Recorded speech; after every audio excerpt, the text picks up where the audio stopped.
Ultranoticias. Periodismo que genera valor a México. Rina Musali, internacionalista.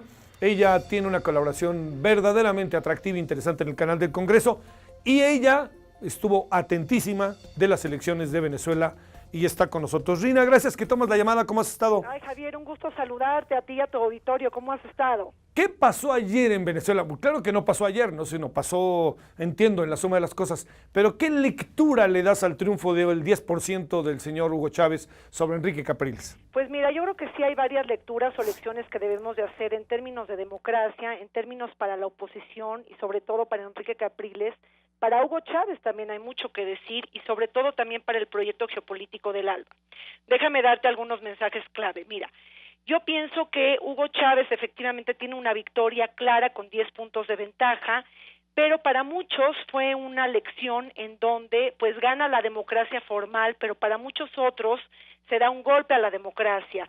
Se alarga una dictadura que ha utilizado la figura de la reelección indefinida gracias a una enmienda constitucional del 2009 y que hace que Hugo Chávez lleve en el poder desde 1999 y que busca extender su mandato a 20 años de gobierno. Y en ese sentido, Javier, pues no creo que esto pueda ser una fiesta para la democracia cuando tenemos una concentración excesiva del poder político en una sola figura o bien en alguna cúpula del poder.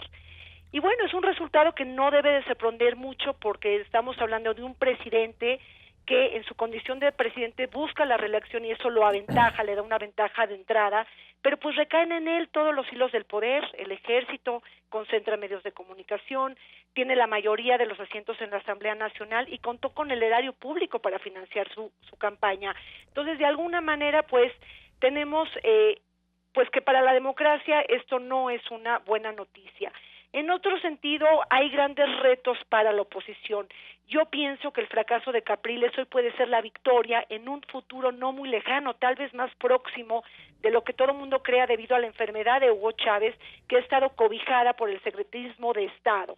Un fracaso de Capriles que creo que hay que decirlo, Javier, pero a través de una campaña exitosa para la oposición. Finalmente la oposición encuentra a su gran líder y esto es una verdadera ganancia justamente cuando Chávez no ha preparado la sucesión política ni un nuevo liderazgo, todo recae en él. Entonces, lo que podemos decir es que Capriles ya probó que drena rentabilidad política, conquista 6 millones de votos, que eso es mucho, y que de alguna manera estamos viendo que hay una distancia que se acorta, ¿no?, frente a Chávez. A ver, Rina, algunos de los asuntos que aparecen. Uno de ellos, durante mucho tiempo, la oposición venezolana no lograba cohesionarse con un candidato. Claro. Ahora lo tiene. Me pregunto, ¿no volveremos a ese flujo del pasado, ya que acabó la elección, y Capriles sea un buen líder, un buen interlocutor, pero otra vez la oposición venezolana no encuentre procesos de cohesión interna que a estas alturas son importantísimos para las elecciones departamentales o para las elecciones municipales? Mira, efectivamente, o sea, yo creo que el gran reto es cuál es la estrategia ahora que tiene la oposición, habiendo fracasado Capriles, para los próximos años.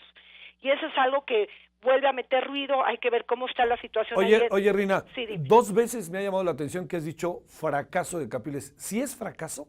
No, fracaso de Capriles en términos, ortodoxos de las urnas. Ah, sí, claro, de la derrota. Sí, de la derrota, sí, claro, o sea, la derrota de Capriles en las urnas el 7 de octubre. Ajá. Pero como yo te digo, o sea, para mí el fracaso de Capriles puede ser la victoria en el futuro, sí, ¿no? Uh-huh. Posiblemente en un corto plazo de la oposición.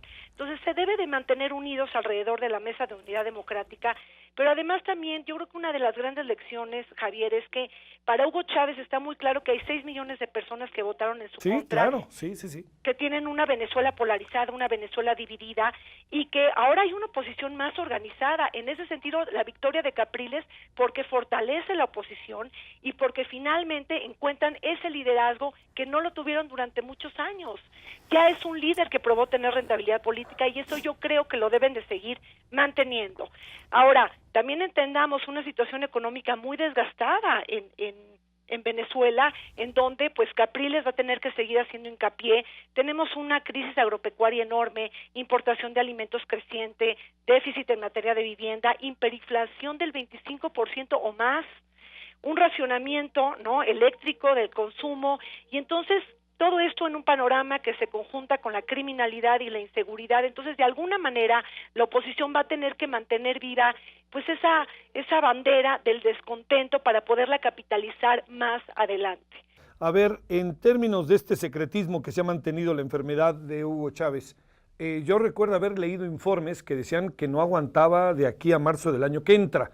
La información que tú tienes o de lo que tú has podido ir recuperando, de fuentes de a de veras, ¿no? ¿Tienes alguna hipótesis de lo que puede pasar ahí? Pues mira, la verdad es que sí se han manejado muchas dudas y muchas conjeturas, pero efectivamente, o sea, alrededor de la enfermedad del presidente todopoderoso, pues se ha impregnado el juego electoral y bueno, sigue esta secrecía de Estado, ¿no? Hay muchas cosas que se dicen, algunas gentes dicen que ya está en su fase terminal y otras no. Entonces, aquí lo importante es que lo que se jugó ayer en Venezuela, Javier, y creo que esto hay que dejarlo claro, es que también se jugó el destino de otra parte de los países de América Latina. Me estoy refiriendo a los países del ALBA. Es decir, no nada más los países del ALBA están bien preocupados por la enfermedad del presidente. Digo, sí es una victoria a corto plazo, pero también les da miedo qué vaya a pasar con la enfermedad del presidente. A lo mejor no termina su gobierno hasta el 2019 y eso implicaría una derrota a todos los países como Nicaragua, Bolivia, Ecuador y Cuba, que de alguna manera se han financiado pues de esta gran bonanza petrolera y de este proyecto geopolítico que Chávez busca exportar a otros países.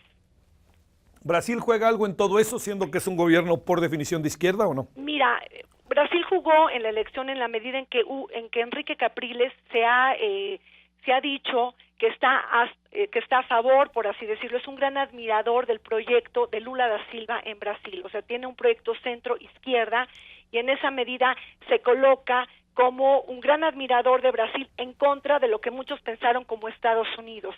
Y en ese sentido también no fue una campaña que polarizó mucho porque su foco de atención fue pues el grande gigante sudamericano. Sí, esa es la otra.